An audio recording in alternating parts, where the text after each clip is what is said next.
தேவனுடைய நாமம் மகிமைப்படுவதாக. லெந்து நாட்களுடைய 34ஆம் நாளாகிய இந்த நாள்ல நாம் இயேசு கிட்ட எப்படி போக வேண்டும் என்று பார்க்கும் பொழுது, மத்தேயு 25வது அதிகாரத்துல 10வது வசனம்.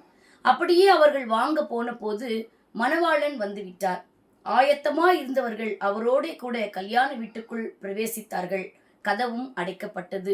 இந்த பகுதியில் நம்ம பார்க்கும்போது புத்தியுள்ள ஸ்திரீகள், புத்தி இல்லாத ஸ்திரீகள் என்று சொல்லி அந்த 10 கன்னிகைகளை குறித்ததான பகுதியை நம்ம இந்த மத்தேயு 25 வாசிப்போம். அதில் 5 பேர் புத்தி உள்ளவர்களும் 5 பேர் புத்தி இல்லாதவர்களுமா இருக்கிறார்கள்.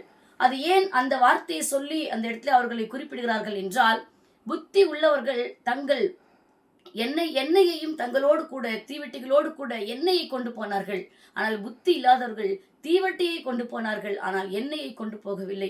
இந்த நாளில் நாம் இயேசு கிட்ட போக வேண்டும் என்றால் தீவெட்டியை மாத்திரம் பிடித்து கொண்டால் இயேசு கிட்ட போக முடியாது. இன்றைக்கு அநேக வேளைகளிலே நாம் கூட இயேசு கிட்ட இருக்கிறோம், இயேசுவை தான் சந்திக்க போயிருக்கிறோம், இயேசுவுக்காகத்தான் காத்திருக்கிறோம். ஆனால் இயேசுவோடு கூட கல்யாண வீட்டுக்குள் பிரவேசிக்க வேண்டும், இயேசு கிட்ட போய் இருக்கிற இயேசுவோடு கூட பயணிக்கிற ஒரு அனுபவத்துக்குள்ளாய் நாம் செல்ல வேண்டும் என்று சொன்னால் நமக்கு தீவெட்டி மாத்திரம் போதாது, அதனோடு கூட நம் எண்ணெய் இருப்பது அவசியம். ஆகவே அந்த எண்ணெய் இருப்பது அவசியம் என்று சொல்லும் பொழுது ஆண்டவரோடு இருப்பதற்கு ஏற்ற ஆயத்தம், ஆண்டவர் நமக்கு கொடுத்திருக்கிற அபிஷேகம், இவைகளை நாம் ஒரு நாளும் இழந்து விடாமல் தீவெட்டி மாத்திரம் போதும் என்று ஒருவேளை நாம் இருந்தோம் என்றால் நாம் புத்தி இல்லாதவர்களாய் மாறிவிடுவோம். கதவு அடைக்கப்படும். நம்மால் இயேசு கிட்ட போகிற ஒரு சூழ்நிலை நாம் தவறி விடுகிறவர்களாய் காணப்படுவோம். ஆகவே இந்த நாள்ல எப்படியாய் அந்த புத்தி உள்ள ஸ்திரீகள் இயேசுவை காண வேண்டும், இயேசு கிட்ட போக வேண்டும் என்பதற்காய் தீவெட்டியை மாத்திரம் அல்லாமல் எண்ணெயையும் கூட கொண்டு போனார்களோ,